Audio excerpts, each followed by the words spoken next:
Hey, what's up guys? It's Sam here again, and today I want to compare LEC and LCK because there's been quite a bit of discussion around who's the second best region since LPL has taken the best region in the world title by winning two consecutive world champion titles rather, and yeah, I just want to talk about my opinions on how LEC and LCK will do this year and how they have done in the past, kinda. So let's start with the kind of previous years before like the huge meta shift in 2018. So the first years LCK and Korea has been really dominant. They have been the best region for a while now. But yeah, that kind of wasn't the case recently. However, back then, 2016, 2017, they have been unrivaled and they have been winning every international tournament except for 2015 MSI with EDG winning over SKT 3-2. You may remember Faker's undefeated LeBlanc into Pawns, Morgana, and EDG taking that series. But other than that, um, Korea has been really dominant back then, and Europe, not really. Europe has been the third best region, pretty much, but they have squeaked into semifinals here and there. For example, in 2015, Fnatic made it to semis. In 2016, H2K. So there have been teams, but it hasn't really been all that great. And you might say, well, it was because of meta and Korea could play slow. And yeah, but I think EU wasn't structured as well as they have been becoming in the past years in 2018, 19, 20.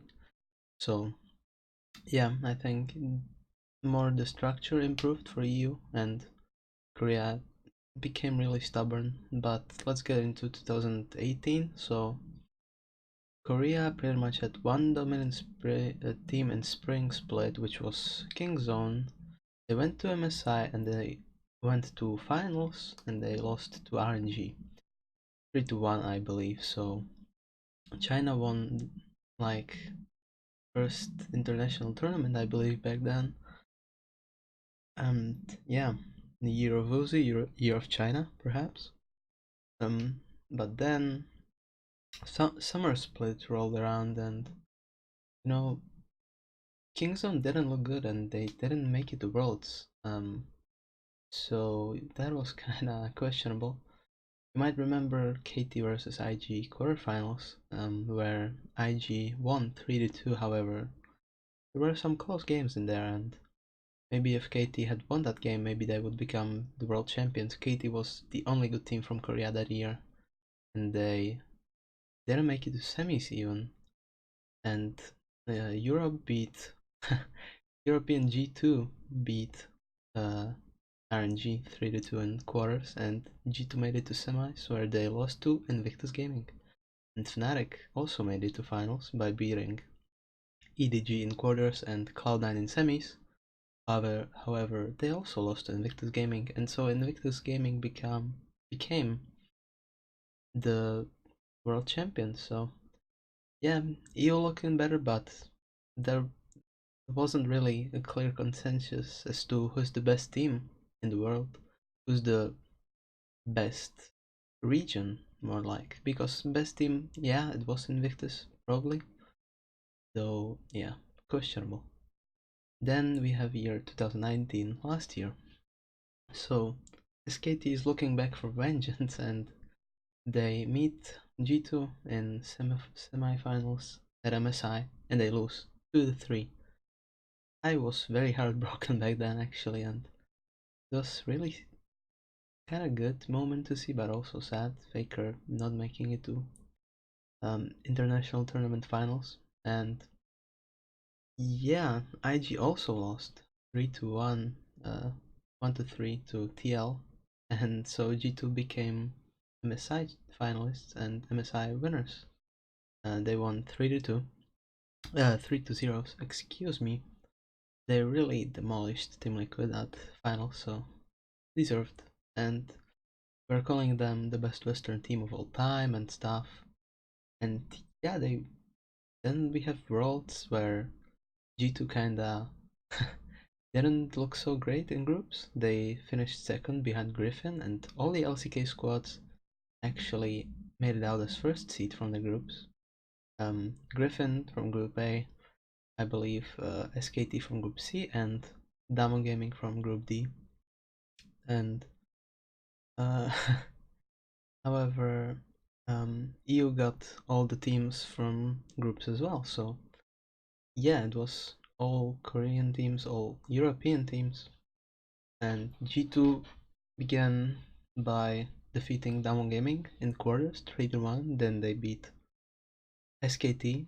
SKT beat Splice 3-1 in quarters. So G2 and SKT play semis, and G2 wins 3-1. Now, SKT was kind of the savior for LCK. Because when we looked at Griffin, the drama that was going around was really not favorable for them. And so, for example, they played Sword, so, Sword against the Shy, good luck. But yeah, Griffin lost to IG, and Fnatic lost to FunPlus Phoenix, who became world champions. So, it's not total failure for Europe or for Korea. G2 eventually lost in finals 3-0 to FPX, and that put pretty much FPX as the best region. But now we are fighting for the second spot, because recently you have to favor LEC. However, there are many things that Korea can take away from this World Championship and from this year.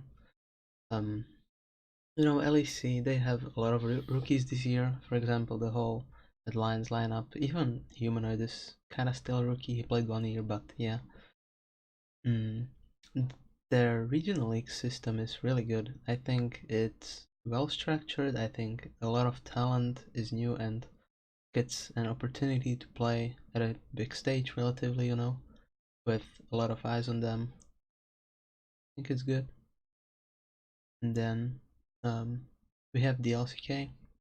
They have actually pretty low amount of rookies. However, a lot of kinda new players. They've played for like 1 year, 1.5 years.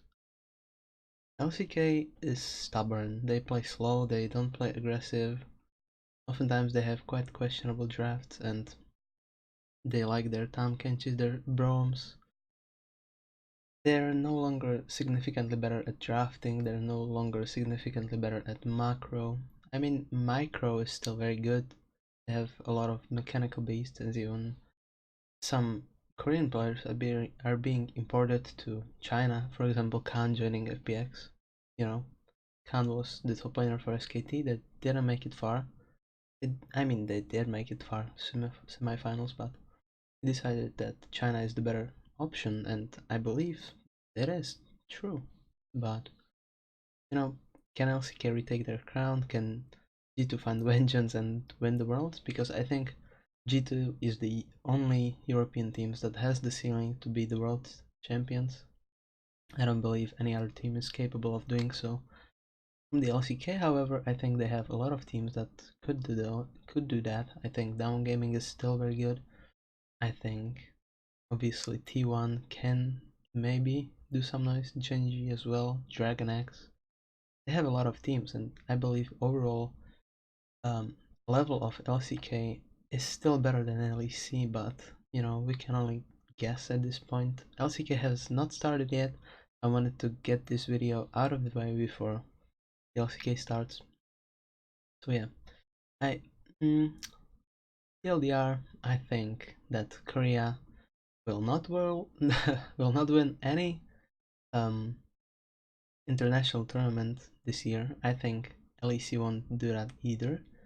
I think LPL is gonna win both MSI and Worlds. However, I believe that maybe this will be a good start for development for LEC. Maybe next year they can do something really exciting.